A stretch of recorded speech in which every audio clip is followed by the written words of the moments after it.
Hey everybody, welcome back to the Joe Rockstar channel, and today we're going to be going over 5 tips that could help absolute beginners get better.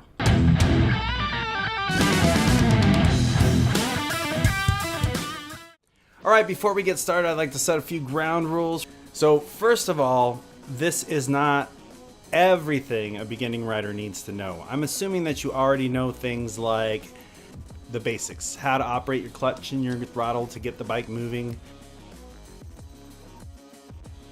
Most of these tips are things that I think that if I would have understood or really knew about when I first started riding, I probably would have progressed a little bit faster. Now, tip 1 seems kind of like a cop out a little bit because this really isn't a tip. This is just something that shouldn't have to be said, but does. You need to wear all of your gear, starting from your head all the way down to your feet. You need to protect yourself. This is really, really important because as a beginning rider, it's highly likely that you're going to crash. And although most of those crashes are going to happen at low speeds, there is a potential for you to get injuries, and injuries cause people to want to quit. If you protect yourself properly and you wear all your gear, you're going to feel more confident that if you do go down, at least you're protected. It's going to be the times that you choose or forget to wear gear, certain types of gear, like if you forgot your elbow pads, that's going to be the time that you crash and needed your elbow pads. Basically, it's like a Murphy's Law of dirt bikes. When you're not wearing it is when you needed it the most. Also, when it comes to gear, you want to make sure that you're buying gear that fits you correctly and you're not buying the cheapest stuff.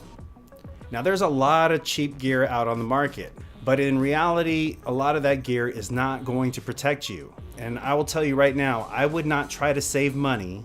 I did this in the past. I will never do this again.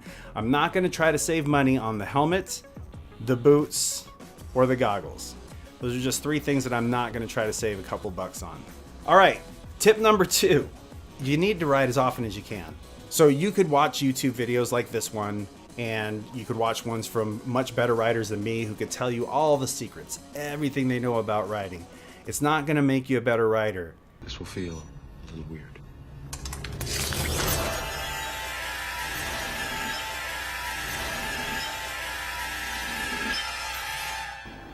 All right, there is absolutely no substitute for getting out on the bike and riding it. All right, so you got to put in the seat time. No, not that kind of seat time.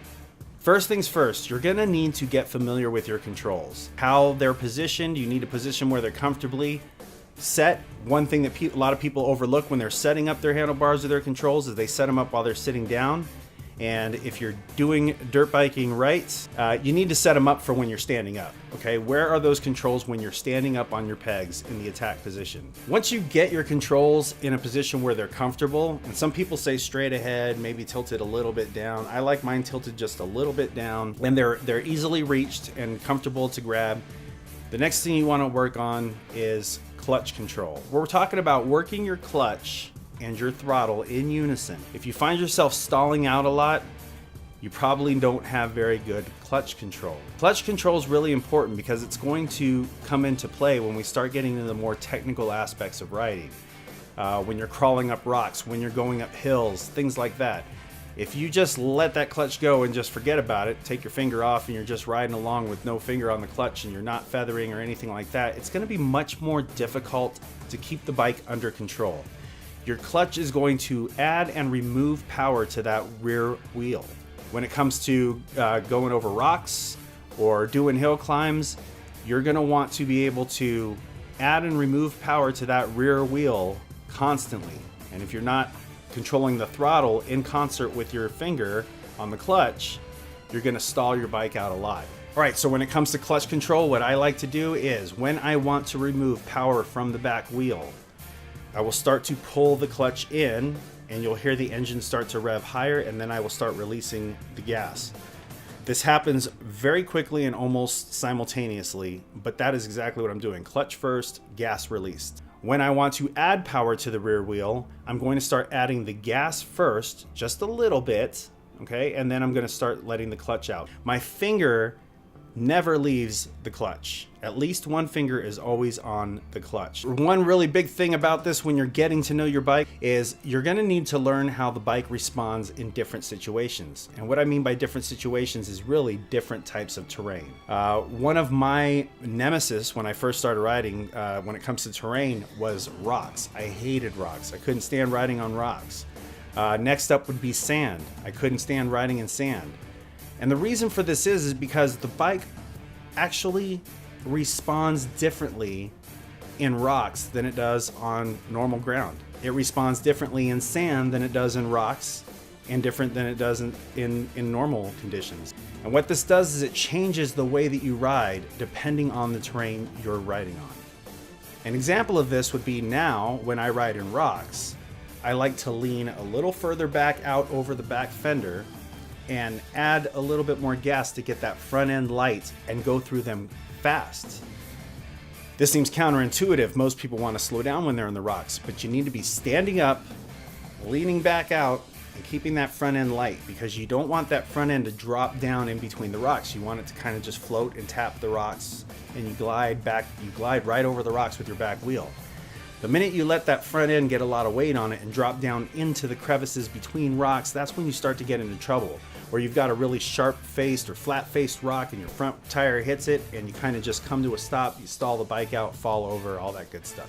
I'm not saying rip through it at full throttle. I'm just saying keep the front end light and keep a steady pace, all right? And you don't need to gas it a lot. You just need to keep a steady throttle. If there was just one thing I could tell you probably when it comes to throttle is steady. Keep it steady. And this goes for sand too, especially in sand. Your throttle, you need to work it very smoothly, all right? When you turn in sand, it's a lot different than when you turn on dry ground or hard packed ground. When you turn in sand, you go into the turn actually with a little power, and you hold that power through the turn. And once you've kind of gotten halfway through the turn, you're starting to come out, you can add more throttle and just blast out of that turn. There's different riding techniques for when you're riding on mud. And that's another thing. So you need to get out on all these different types of surfaces and feel how your bike's reacting and see what works. You need to work or practice shifting your weight around on the bike. And that's my next tip. All right, so one of the biggest misconceptions that I had when I started riding after I was looking at all these videos on how to do turns and how to ride the bike, it was all about where to put my weight. Where should your weight be? A lot of people say, hey, get your weight on the front of the bike when you go into a turn. I'm not telling you that that's wrong. What I'm saying is your weight isn't going to stay there. Your weight should never be static. Your weight should never be just one spot on the bike at all times and you don't move it. You should always be constantly adjusting your weight to the situation. So I suggest that you get out there and practice a lot with shifting your weight, seeing what happens when your weight is in different spots on the bike. You're going to learn quickly that a lot of the times when you think the bike was going to crash or it's going to go down or you're going to let it drop, that had you just shifted your weight a little bit more in one direction or the other, you could have saved that and stopped that from happening. Number 4, I probably should put this as number 1. Stand up. Stand up. Listen, here's the deal. You should be standing up. Stand up as much as possible. And I'm just as guilty as anybody else, all right? I do it all the time where I sit down on the bike, but you want to try to stand up as much as possible.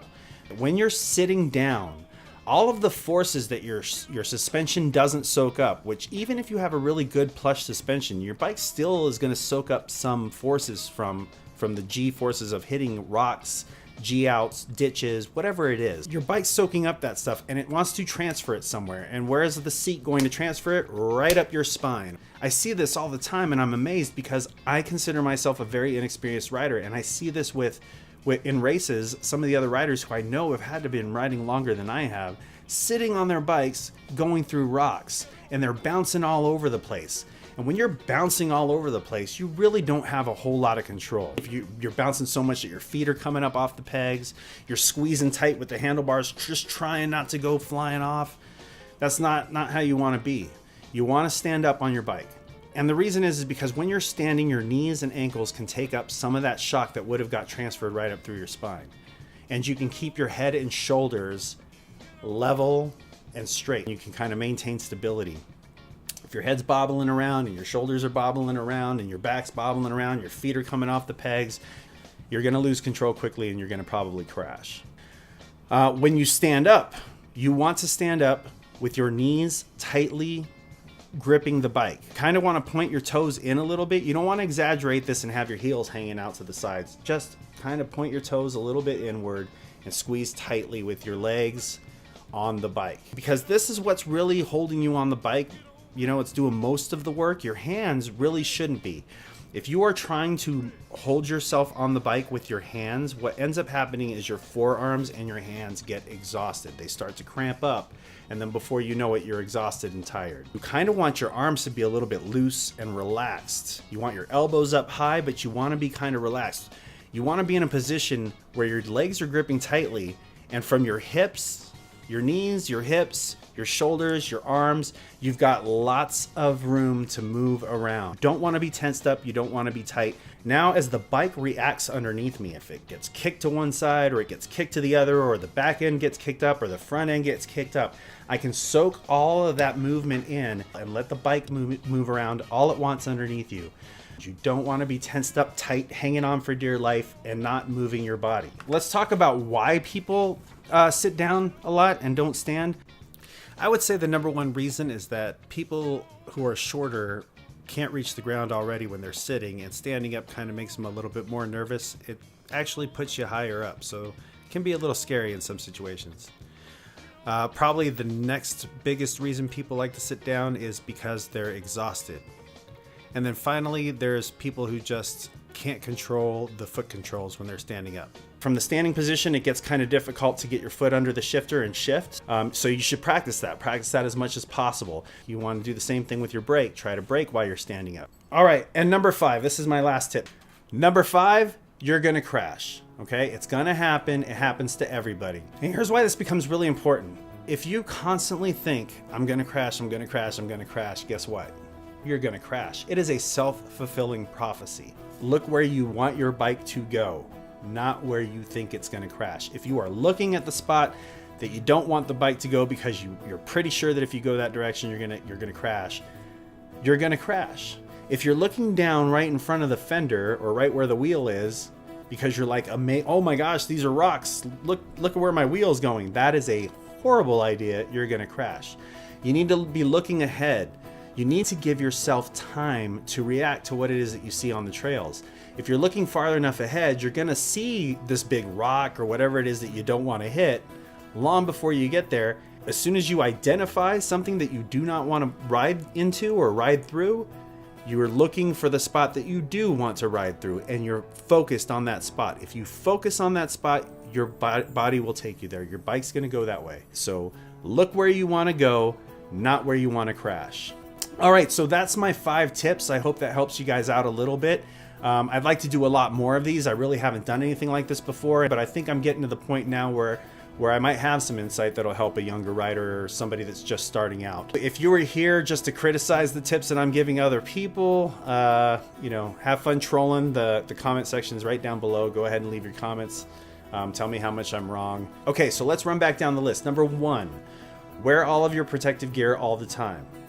Number 2, get familiar with your bike by spending as much time riding as you possibly can. There's no substitute for experience, and you need to get your seat time in. Number 3, practice shifting your weight. You should not have your weight just in one spot the whole time that you're riding. Different situations call for you moving your body to different positions on the seat or on the bike or standing up, okay?